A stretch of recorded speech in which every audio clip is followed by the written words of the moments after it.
Welcome to the Blue Ocean Solutions Podcast, everyone, where we feature conversations with innovators and business leaders driving progress in clean tech, construction, and the renewable energy sectors. Today's guest is Brian Otto, business owner of the Renewable Energy Integration Group, where they revolutionize solar energy management. Welcome to the podcast, Brian. Thank you, Kreel. I appreciate you having me. Perfect. Well, we've been able to chat a little bit before, but I'd love you to just share with our audience who you are, a little bit of your background and your current business. Yeah. So, my name is Brian Otto, as Kreel alluded to. I am the recently new owner and CEO of Renewable Energy Integration Group. I purchased the company from the original founder, Keith Davis, in February of 2025. Before that, I was the chief operating officer for the organization. It was, I wouldn't say seamless, but it was a good fit for the organization, for Keith and his retirement, and for myself and my wife becoming business owners this year, once again. So in the past, I cut my teeth really in the construction industry. I've been in the construction industry for over 30 years, and really that's how this opportunity came about. My project management certifications and years in the construction industry doing project management led me to this opportunity. Excellent. So what do you guys do in your current business? And let the audience know what's the problem that you identify in the marketplace and what's the solution you provide? Yeah, so I take people back to the title, Renewable Energy Integration Group. So the company name, the integration portion is the key to our business. We integrate the communication systems for renewable projects. So that is done in a multitude of ways, from our manufacturing UL listed shop line of data acquisition enclosures and equipment solutions that can go into large-scale PV, C&I, or industrial applications. We tend not to be in residential, but there is an application that could translate there. We also have a group of skilled fiber optic technicians that test and also fusion splice the fiber on all these sites. So we're seeing more and more the chosen communication platform to get all this data back to a reliable source is fiber optics. So that's kind of across the country and not specific to renewables, but we've got a niche in the renewables of being the industry experts when it comes to fiber, whether it's installation or troubleshooting or service of those communication platforms. So yeah, the current climate of renewables has been drastically affected by the new administration coming in, the sunsetting of the IRA bill, the integration of the big beautiful bill that's coming in. So that's all had drastic effects on the industry itself. For us, it's really translated to a lot of work that has been stalled over the past year, not going away, but just kind of has created kind of a sense of let's wait and see what's going to happen. I think now in the industry, we know what the playing field is. We are members of organizations like SEIA that advocate at the highest levels for all renewables or companies that are in their organization. We're still seeing those contracts come to fruition. It's just been a little bit of a stall in that. The other aspect is the language that is in the bill that didn't just completely eliminate what was in the IRA. It has timelines, and those timelines are different. So you're seeing a lot of, okay, we know what we're dealing with. Let's get back to work. Let's get it done before these aspects of the IRA are sunsetted. Perfect. And within that, do you see things getting back to normal per se in the coming time? I know the sunsetting of these credits. How do you think that will affect business in 2026? Yeah, so I think it's just going to be a different approach to how we do the business. And when I say that, the utility scale solar, especially on the PV, which we deal a lot with, really is the cheapest, fastest way to get energy on the grid. That's a fact. And I don't have a reference for that, but that's what I hear in the industry associations. That's what I hear from other people in the industry. So knowing that and knowing a couple things, all of these cities across the United States have highly aggressive green goals for their cities on moving away from, types of energy that are harmful to the environment. So that's not going away. The other aspect that's not going away is the fact that we've got a huge increase in AI and data centers to support that AI, which is an enormous forecast of energy that's going to be needed to power those systems. So with those main two factors, we feel like the landscape's going to change a little bit, but it's just the way that we're going to approach the same volume of business that we've been doing.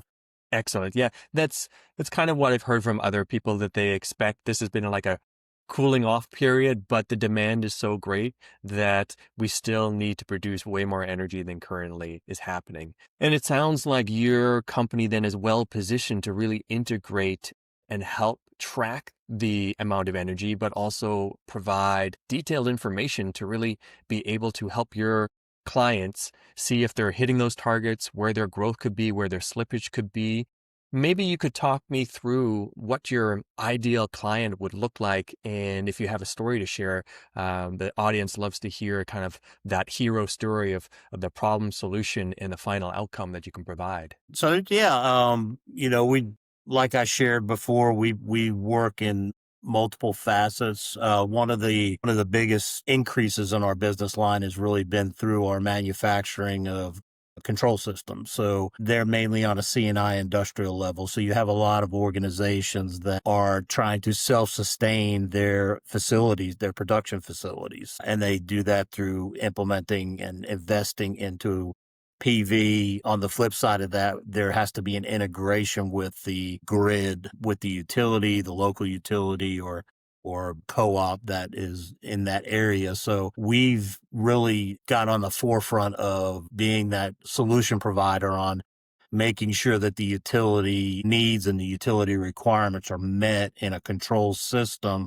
that's also going to benefit the customer, whether that is allowable energy for backfeed on the grid for the investment of that customer to get a return from the utility, or if it's just strictly a return at their facility and the electric utility does not want them to backfeed the grid, is in place for that. So, we do that in multiple ways. I shared an example of working with an engineer procurement construction contractor that we do a lot of work with for a local facility, Continental Tire in Fort Mill, South Carolina, that we actually did one of those systems and, came away with a customer that was extremely happy with, the system itself, how it operates and the control system to help invest into their facilities and help offset some of their energy cost. Oh, that's excellent. I'm sure they were very pleased. That sounds like a great client to have over and over again. How do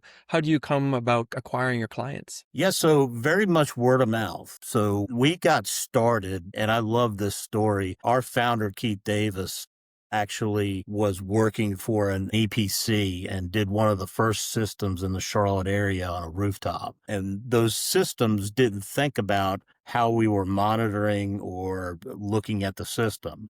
Unfortunately, there was a fire on the site and no one knew about it. That led him to really say, we really need to know what's going on with these systems so we could proactively avoid these catastrophic failures or things that are going to be harmful, which, led into him testing Renewable Energy Integration Group and getting us into that expertise. He really led that pathway that integrated the systems with a data acquisition system and making sure that we were collecting proper data on these for not only safety, but also for intelligent decision making by the investors and the owners of these systems so that they understood what their investment was doing. And so from that conception of the business, then it's been really referral as different customers see great value. They're able to increase, well, their energy management. they've shared the word and you've been able to like spread as a business over those years. Yes, yes. So we've got a lot of repeat business. We very much work in an industry where people tend to not stay very long with companies, and they move from company to company. And leveraging those relationships really has expanded the business because your reach to other companies travels with those relationships. So between Keith and the staff and my current staff, we've really worked hard at making sure we maintain those relationships because we know it may not be with the company they're with now, but the next company. So we see a lot of that. Perfect. If you could change one thing in the industry right now to alleviate any bottlenecks or allow things to move forward in a smoother way, what would you say that would be? At a high level, I think what most people would say is the regulations and integration to access the grid. So when you start looking at these large scale utility projects, the premise and the start of those projects is typically 3 to 5 years before there's even a piece of steel driven. Hmm. I would say that timeline would be number one. And then also, uh, kind of parallel to that is we've got an aging grid system, which everybody recognizes. We have a lot of transmission lines that can't handle the additional power. So that infrastructure is going to be challenging over the next few years, especially as we move to these large scale data centers that are requiring this power. So I think from an industry standpoint, if I could wave a magic wand, we could fix those two things, I think work would run a lot smoother and faster for us. Now, do you think a business your size, would that be, and businesses like yours, is that the greatest bottleneck, or do you see something outside of that? So, I think for a small business, the challenge is we're headquartered in North Carolina, and so we do a lot of work in North Carolina, but we also work nationally. So, the bulk of these projects are not just centralized to. So there's a little bit of bottleneck because each time you moved from state to state, you have different regulations, you have different licensing requirements, you have different, registration with the state and the county and those types of things that have to be navigated. So that's a challenge for us, from time to time because of the multiple states. How do you currently deal with that? So when we look at a project or work with our customer base or new customer base, we a number of states where we're registered as a foreign entity, we utilize a third party service that can register us in all 50 states. So as we're looking at those opportunities, we navigate that process in our equation and the bid process to know, okay, well, if we're awarded the project, we're going to have to navigate, get registered. Certain states, depending on the scope of work, because we have such a diverse portfolio of work, a lot of states don't require separate licensing. Some states require trade licensing, and that fluctuates state by state. So we address that on a case by case basis. So sometimes we have to actually go take a test in that state to make sure that we're licensed properly. So, but yeah. Yeah, as you said, the regulations we all need to keep moving through in order to do business in different areas and in different ways. Inside your business, what would you say what's working really well these days? Our manufacturing, our UL listed shop is working very well. So some of the challenges that we've seen with tariffs have been a little bit beneficial for U.S. manufacturing, which although we're a small shop, we've seen a huge increase this year, not only in our own product line going out, but we've also added contract manufacturing to our portfolio.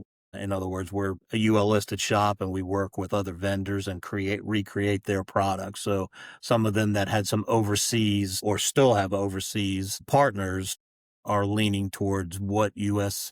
opportunities are there for them. And we've been positioned nicely to be able to meet some of their demands and offset some of their costs that they're seeing with the overseas contract manufacturing or manufacturing that they're doing. So that aspect of the business has been increasing steadily month to month in 2025. We've got a lot of opportunities. I've had a lot of conversations with other customers that are looking for that same opportunity. So whether it's, providing our Renergy Wear line, or it's, getting them a UL listed and putting their logo and their stamp on it for their customer. We're doing that now, so and really excited about that. Yeah, that sounds great. Good work. And then on the flip side of that, what would be some of the challenges that you're facing right now?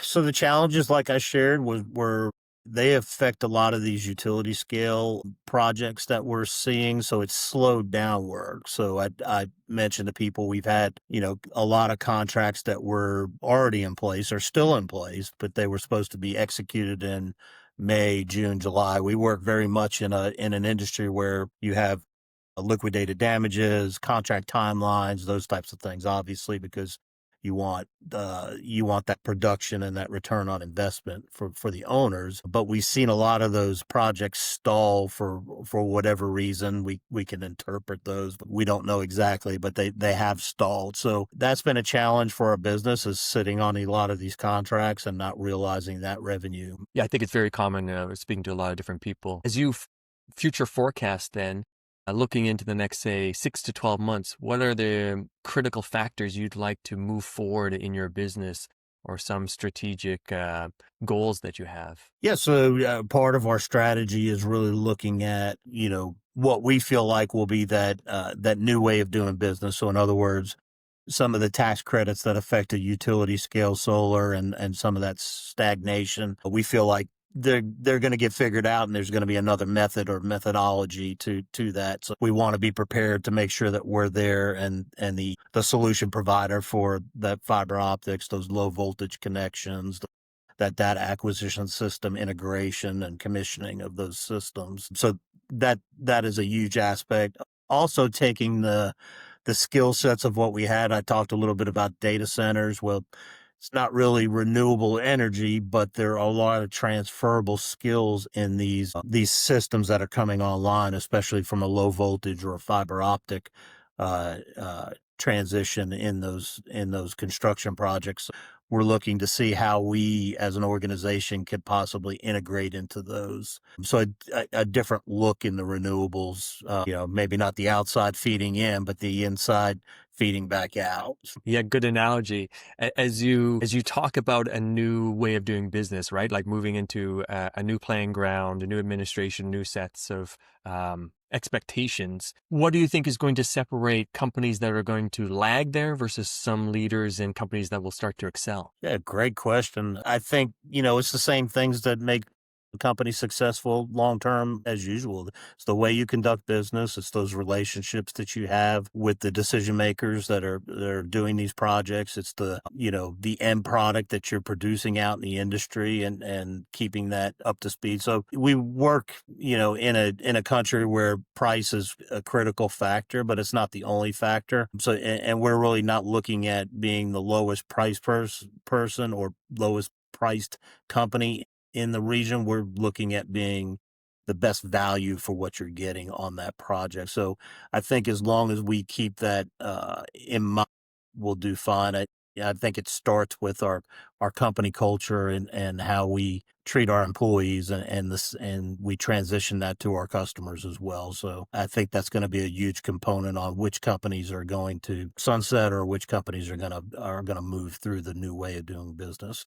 I would agree with you. In regards to that, how competitive is your marketplace right now? Is there a lot of companies kind of looking for the same opportunities, bidding on the same contracts, or is there a fair amount of demand for the appetite that's required? So this has always been a challenge since I've gotten to this industry. As far as direct competitors, it's you'd be challenged to find another company that does exactly what we do. So our competition really lies in aspects of our company and others that do that. So and they range all the way from huge conglomerates on the stock market all the way down to, similar small shops like us. Our challenge is typically, we are very specialized with especially our installation services and our fiber optic services. From the fiber, that portion of our business is pretty stable because we've had other fiber optic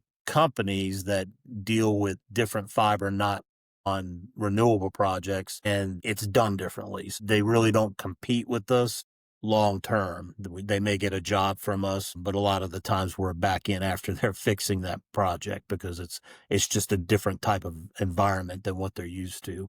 From a standpoint on the low voltage, our competitors are really the electrical contractors that we work for. A lot of the times they'll have their staff or they think they can do the job cheaper than we do. So we're competing on multiple levels, whether it's with the electrical contractor, in certain instances with the manufacturer of the equipment. We're competing with some of those national equipment providers. Fiber optics, we're competing against some other fiber optic companies that don't necessarily have the expertise in especially the utility scale solar field, but do have fiber optics expertise. So it's, it's challenging.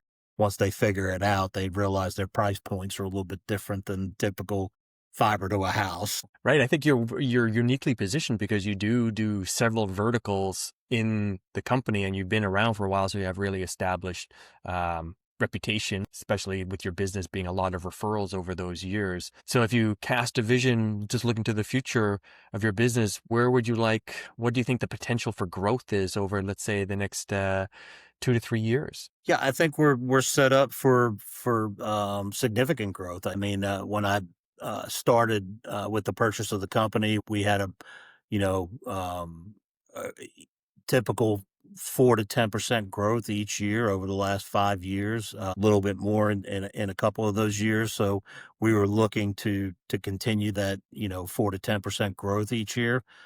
And part of that was try to take the business from word of mouth and referrals, which is fantastic. That's a great way to keep your business, but there is a plateau to that. So it was really investing in that advertising and getting that name out there into a broader market for us. So I still believe that is going to happen.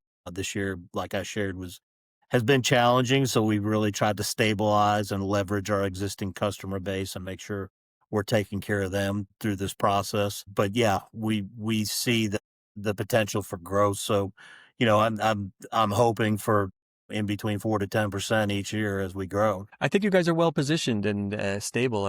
You said earlier being like one of the bottlenecks was like a failing infrastructure as being, and I was just like, oh, is that the blue ocean opportunity, right?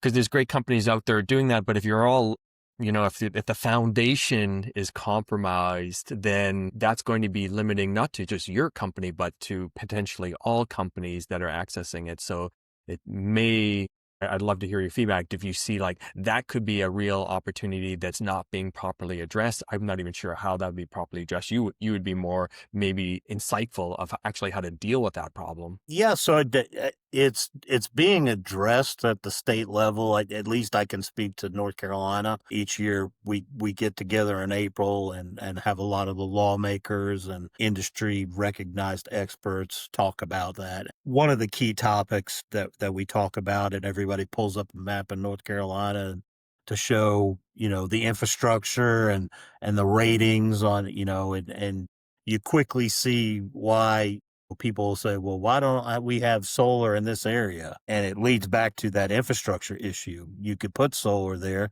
but there's nothing to carry that electrical generation or that energy generation on the system back to where it needs to go. So yeah, I think that probably was something. The biggest, hottest topic that I think, and I haven't mentioned it to this point, has been battery storage. So battery storage is something in the industry that is it's here, it's coming, it's expanding. There's a lot of talk back and forth about it. From our perspective, we even see battery storage sites that don't have PV. So in other words, the electrical companies are generating storage to backfeed their lines just with battery systems. So we've bid quite a few of those over the years. So that's kind of an innovation that is coming about as well on the battery front. So the battery front could be the solution to failing infrastructure not being replaced as quickly, that instead of slowing down the power generation, it's increasing the storage of that power and finding really creative ways to keep it feeding back into the system when the system is ready for it. Am I Yes. hearing you right? Yeah, that's a great overview, Kreel. Yes. Okay, perfect. Really enjoyed the conversation, Brian. How does the audience get a hold of you if they had some follow-up questions? Maybe they'd be interested in learning more about your services. How do they get a hold of you? Yeah, so you can go through the website. It's www.reig-us.com, or our office line is. All right. Thank you so much. And to our audience, if you've enjoyed the episode, make sure to like and share or drop a comment down below. And we look forward to hosting the next one soon. Brian, thank you so much for all of your time and your effort. I wish your business much success moving forward into 2026. Thank you so much. I appreciate you having me, Kreel.